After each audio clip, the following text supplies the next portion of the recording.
So what is your answer to that, that why we are limiting the coin sales so Now, drastically? I see. How they think, you know, so your question somebody is, wants to sell more right. coins. So your question is, some of us mine coins and they go to the internal exchange, Yeah. and some of us sell coins and buy coins. Yeah. So as OneCoin, as I say, is 1 year old, first of all, it's not like Bitcoin, it is not a liquid market yet.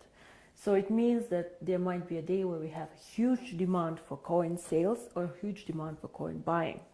And this is why we as a company always say buying and selling the coin should never be a reason why you join. The coin actually needs to be used. So we need to have some time, and I say always it's 3 to 5 years until we really manage to have a usability and a liquid market where you can do unlimited sales and buying actually on the market. Until then, Kari, if you do not have limits, for example, what can happen is that one person with a huge sales order or huge buy order can distort the price a lot. And this is what happens to Bitcoin often. I don't know if you see all this going up, down in a very, very big amount. And this is called volatility, and we do not want to have a very big volatility for our coin. People do not understand how it can be that Bitcoin today is worth $500 and tomorrow only 400 within a day. This is very disturbing, and if you are a merchant who takes Bitcoins, you don't want to have this, because you want to be sure that if you take a Bitcoin today, it will not be valued 20% or 30% less tomorrow.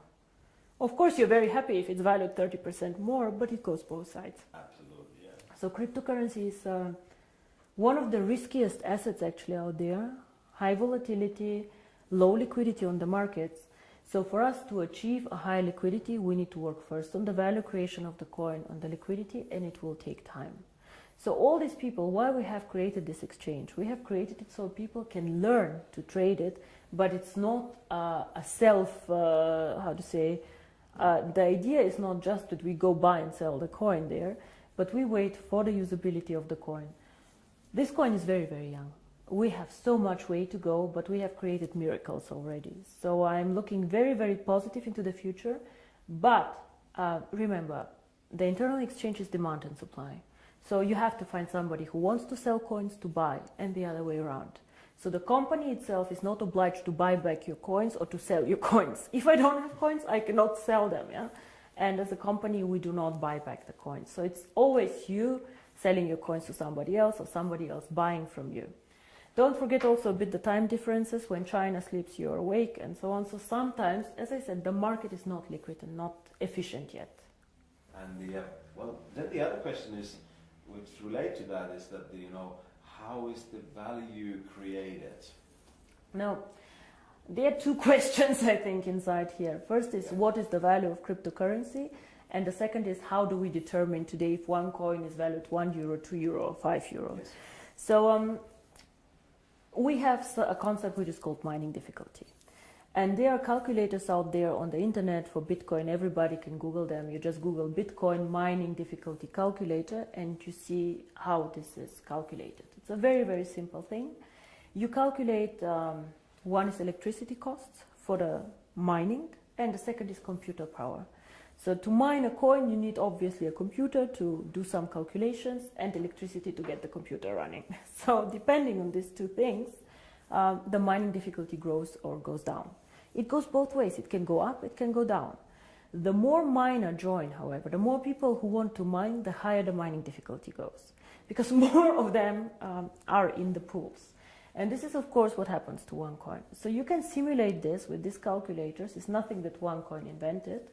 And this is how we today measure the value of the coin. Yeah? So we say if it costs us €5 to create the coin due to electricity, the servers and the computer power, this is what we think is the appropriate price. Of course, it fluctuates up and down based on demand and supply, but always in a corridor actually that we have set. So this is how we determine the price today. And the second question that you had actually is, but one day we go to the open market, so how do we know what is the value of this cryptocurrency? Why is Bitcoin worth $400 and not 1,000 or whatever? And here, in my opinion, there are two things how we determine the value of cryptocurrency.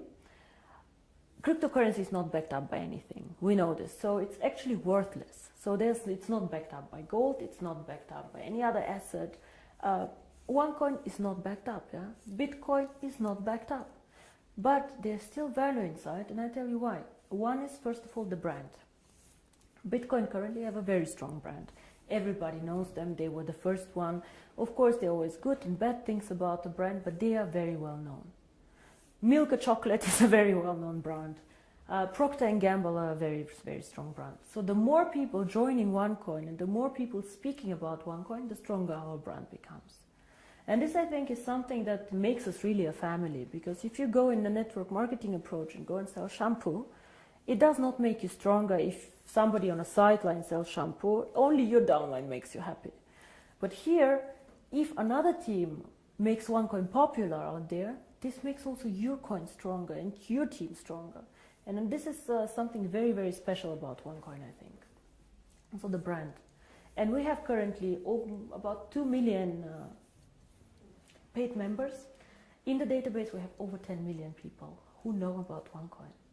So we for sure have more users than Bitcoin, for sure. We are different, we are in a different system, but there are 2 million people who tomorrow could start using the coin if we want to. And this is great. So this is one part of the value, but most people use Bitcoin currently as value storage, like gold. I put it in the safe and I keep it there, which is okay, but a bit of a dangerous concept. Everything that goes up can also go down, and you're not special. You know, and if you're not special, why use OneCoin? Why not use 2Coin, 3Coin, dark coin, who knows?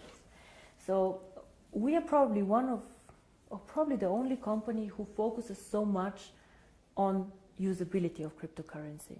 Why cryptocurrency? How can it change the world? And our two slogans are the future of payments or join the financial revolution. We believe that actually cryptocurrency can be a vehicle for money transfers. So for example, as you do Western Union transfers, you can use cryptocurrency to do a transfer. Fast, borderless payments. And there's a huge demand for this. 2 billion of people have no bank account. 2 billion. Of course, we cannot capture all of them. But again, if we capture only 10 million or 100 million people, it's a network. It grows so fast. We see what happened, you know. December 2014, I was sitting at my desk and I had a bet with Per Carlson, who is not here anymore, if we will manage to have 10,000 people. And we did a huge celebration with 10,000 people. Today we have 2 million after 12 months. It is incredible, and this is the network effect. The more people know about OneCoin, the more they will come and the stronger the brand becomes.